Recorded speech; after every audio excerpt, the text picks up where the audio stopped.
morning, welcome.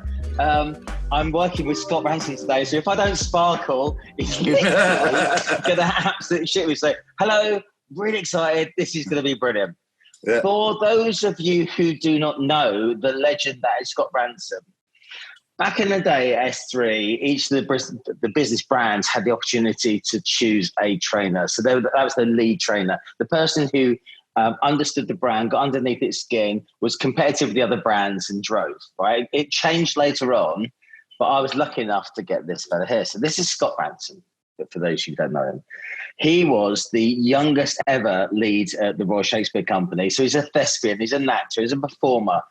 And not only did he help me build out our training system solutions within the brand, he trained me. So it's all about every time I'm on stage, how I held my presence, how we could construct our pictures and the words we're going to say to get the right result and emotional buy-in from stuff. So he taught me a load of things that it's not just words, it's emotion. It's not just about a slide, it's about delivery. And I still remember one day that he told me about, we use MGM as one of our narratives. And he made me at the end of it go, MGM, rawr. So it's yeah, the stuff you did for me, Scotty, actually stuck in. He is now, for me and my members, known as kind of Mr. Video. So he is helping us channel our personal message, what we're trying to do with our business, and the use of video has gone on. So hi, Scott. How are you? Hello. And how are you doing in lockdown, mate? I'm fantastic. If you move over slightly to your right, dear boy, then you'll be fully nicely in the centre of No. I'm doing it deliberately. You're going to move in and out. I want flowers on my shoulders to soften me. Yeah, I'm with you. There you go. I'm actually loving lockdown. I find it a great mode to be in. I joke with friends, I text back, I'm institutionalized, I'm built for this shit. Sorry to swear, but I'm built for this. So that sense of working on your own, having some discipline at home, having a creative idea to work on, pacing yourself, an idea we were speaking about before.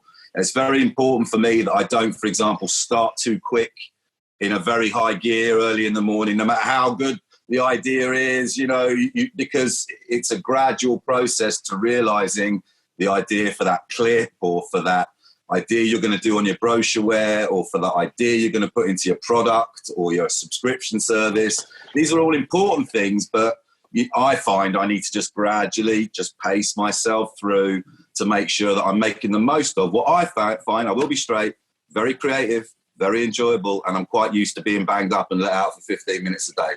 So. Well, to be fair, yeah, we're both nuts. We're just different. We're different colours of the nuts rainbow, so it's all good. Now, yeah. So the reason why I've reached out and the reason why I think this would be important to my members and everybody else, right? And I wrote this stuff down because I was trying to think. Videos here, and it's not going away. When your engagement, if you're sending out marketing, if you're talking to your customers, if you're trying to promote anything, if you use video, it goes through the roof. But not everyone's good at it. So it's just a heads up. And I am reading this, so do forgive because I'm doing a lot of these. And I didn't know that.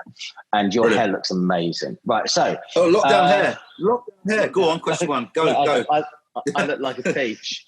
Julianne, I am working here, doll. All right.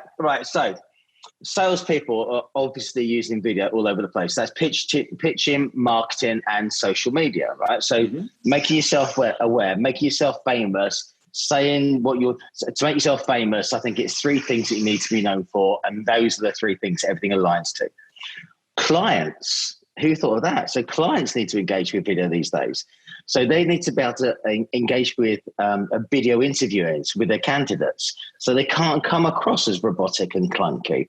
And they're doing loads and loads and loads of employer branding. And if you're good at it, people want to work for you. And if you're shit at it, they just don't. And it comes across. Candidates. Candidates aren't being authentic when they're using video. They're framing themselves. They're answering the questions. They're desperately not trying to get it wrong. and they don't understand that actually we want to see you. Almost the answers don't matter because we can test for other stuff. Everyone is now using the new celebrated Zoom and team sessions. And boy, do you know what? Can't you tell if someone's happy or not? Body language, it's just nuts. Not everyone is good at this stuff, but you are. So I'm hoping that you might offer to give some advice. And I know you just think through that as well. And there's some other stuff, some really clever creative stuff, which is on the science element of this and behavioral science, which really triggers me and floats my boat. So Scotty, why don't how would you like to frame yourself and give people the introduction of what you've been doing? And then potentially we can start talking about the tips, the ways that people can work differently, how you would advise people. Because I know you do this professionally, right? So you get paid to advise on this stuff, and I'm nicking it for free. So, because family, right? Family. Yeah, that's right. Yeah, no, absolutely. So give us a little bit about your potted history, so it builds some colour to that credibility. Well, as you said, it was a career as a professional actor, and that's a fantastic job to do. You know, to do that for 7 years, having trained at the Guildhall School of Music and Drama, and everything you learn there, everything you learn about your presence. In a nutshell, any good drama school will try to break you down in the nicest possible way, break away all your physical habits, your verbal habits, or your tics, and then build you back up. So having gone through that process, that's helped to inform me, helping you with a speech or writing that speech with you or thinking about the visuals with you. That to me has all come from an outstanding, well-recognised drama school training. It's invaluable.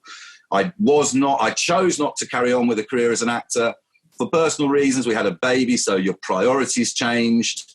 And I thought that sales was a great job to get into at the age of 27. And recruitment, certainly working for a small family business in Old Street, where the main stipulation to get the job was that you smoked. You had to smoke because everyone chuffed away at their desks. That was it, all day, every day. It was that kind of vibe.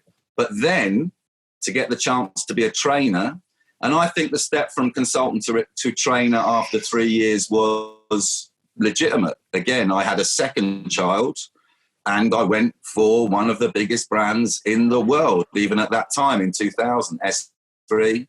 And that's a privilege. You know, when you think I've been Guildhall, RSC, S3, they sit well to me. And then that whole learning period between 2000 and 2008, unbelievable. Learning how people recruited, learning how the best people recruited, learning how to try and capture that with literally you and me with PowerPoint. That was it. That was our resource, of flipping PowerPoint. How do we capture all the things these guys are saying, what they're doing, what their lyrics are, what the principles are around that, and then to be involved with big shows, big sales conferences, and that's what, six weeks work that was probably, from a blank sheet of paper all the way up through to casting it, speaking to the speakers, getting their text, everything. What a trip that was. And I'll never, ever, ever, ever, ever, ever, ever forget it. There you go.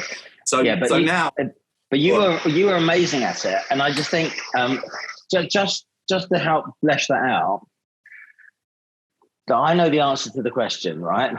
How big a part of being a leader or a recruiter is storytelling? It's everything, right?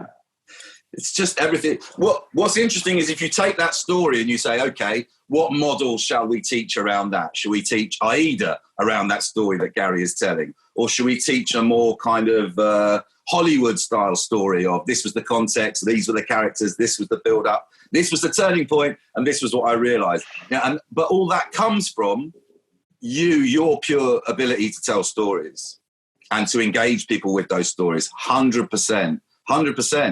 It's such a skill. And it's amazing, isn't it, how I have one client who you know very well. He's a lovely man, big Crystal Palace supporter, and he's a fantastic guy. And he has no problem sat with 25 people around the table, no problem, sat with 25 people around the table on a lunch club or an evening night out, or even impromptu doing a speech for everybody on the sales floor.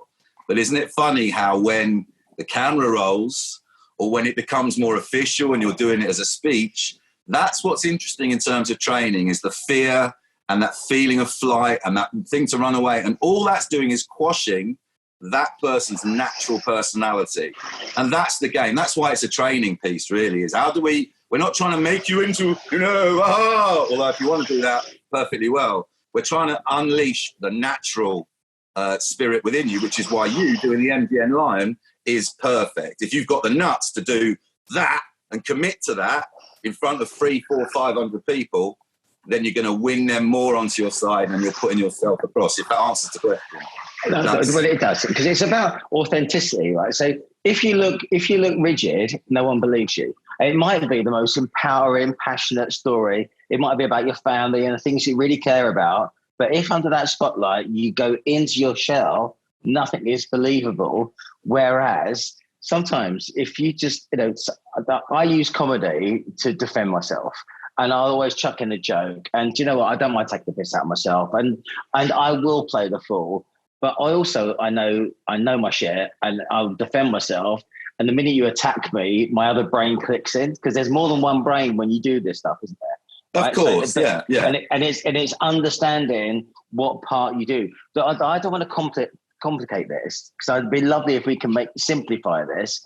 But people do need to understand, when they stand in front of a camera, 90% of that, and the reason why people like video, is they're buying you, they're buying the signals, they're buying the person, how you speak, what your timbre. Mate, I'm the campus man in the world, right? But do you know what? But I can deal with it, because I can deal with it, and I just know myself, and I don't mind saying, you see me on LinkedIn, I don't mind pushing the boundary, as long as I know that my content is right.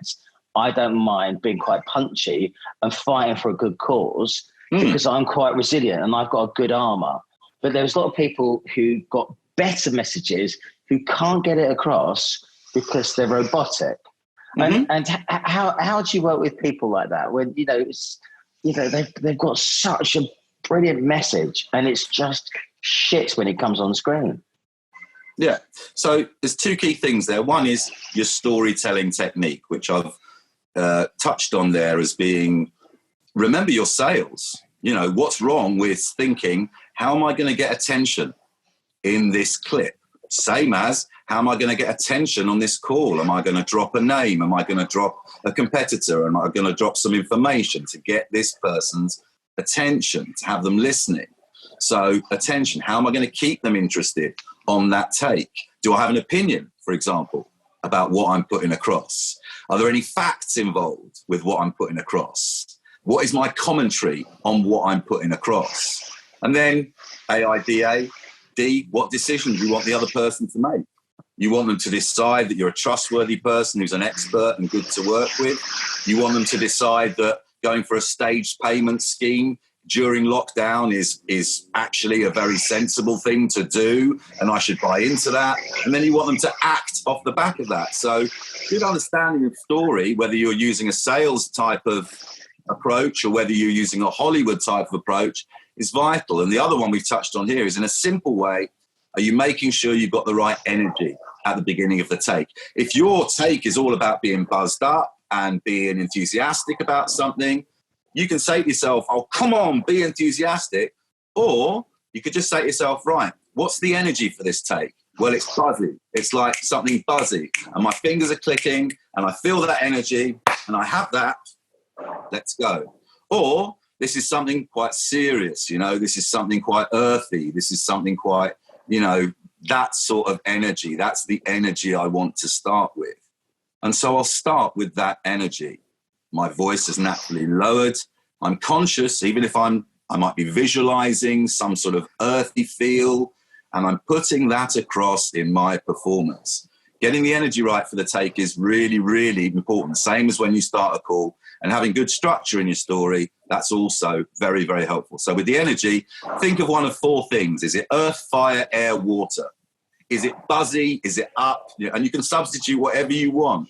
But four things, four modes, if you like, from an NLP point of view, four mindsets that you're going to be able to get into to play that story right. And that always helps. Getting the energy. And also, in a 2-minute take, you can go on a journey, right? So it's, I need to talk to you about something very important. And the end of it, but this is going to make you so much more money.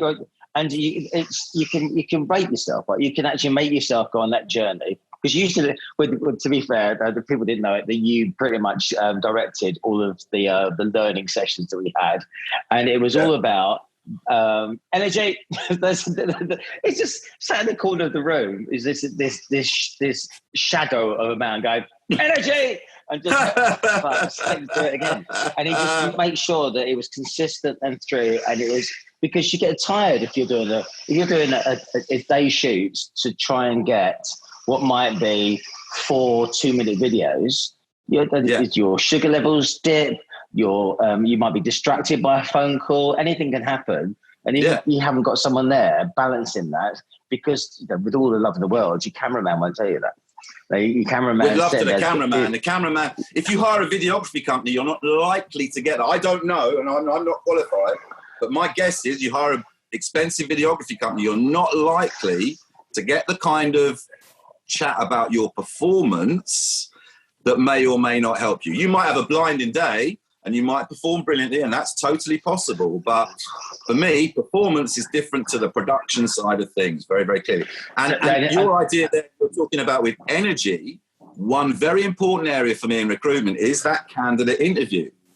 Because surely the viewer will be drawn towards the lowest part of energy on the screen. So if you're all on point and you're there and you're present and you're showing your value and you're showing your efforts, and your man or your lady is like not and framed like this and sitting back, then in some senses, what the F is the point? Because the viewer is drawn to the shittest part of the vibe, surely. That's why people look out for mistakes in movies, isn't it? Because it's 80 foot high in front of you. You've gone inside that. You think of the top people, Marilyn Monroe, James Dean. You're literally going inside with them into their persona. And that, in many ways, is what's happening when you're simply interviewing a candidate who's under-energized. You know, this candidate is like Mr. Whiz-Bang. He's everything. He's a 6-figure dude. He's done everything. But it ain't coming across, and people ain't buying it, I'm afraid. I mean, that's just my feeling. Well, no, it's 100%. So when we started working with Neil, and we had you for the first session, he was sitting gobsmacked going, oh my God, he learned so much about that from you. So now we've got a relationship with him where he would just call me a dick. Right? And he would just say, no, absolute bullshit. I'm not having it. Go again. But we learned that from you. And what's really interesting is, so you get a candidate, too many times, if you use things like Hinterview, which I'm not a big fan of, because they slice the screen, so it's side and side. Mm-hmm. Whereas if you use Audro, you can be a postage stamp in the corner. So it makes the candidate the star.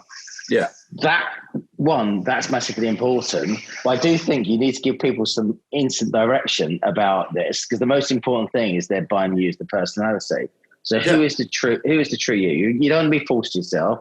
If you're a techie and sandals and socks is the epitome of your life, and you are quite dry, but let's find out the things that so what I might start 3 or 4 questions beforehand. What are you most passionate about? What are the things you really like, right? What do you do at the weekends? But you know what? And if it's go to the library and read books, and if he is really dull, but that's the best you've got to work with, because you've got to be true to yourself, because otherwise you're misselling or misrepresenting that candidate. But do your best to actually give your candidates the best, be the director and try to put them in the right frame of mind. Don't say, what on earth is that shirt you're wearing, just as about to go on stage, which I do all the time, by the way. But because I just say it's funny. But that's important as well, right? Well, because why do we value the physical interview? It's obvious. Why do we put everything we teach juniors upwards is, with your interview preparation, you need to find out exactly where it is, because it might be at a different location. Little things like that. You need to find out about the parking. Is there parking? You need to do all this, and don't expect them to do it, and don't expect the client to do it for you. In fact, ask the client, because, again, it shows the value, it shows the effort, it shows everything that you're doing to make that result happen. Yeah. We come to video. Oh yeah, we just put it on the screen. We just put it on the desk and switch it on and turn it.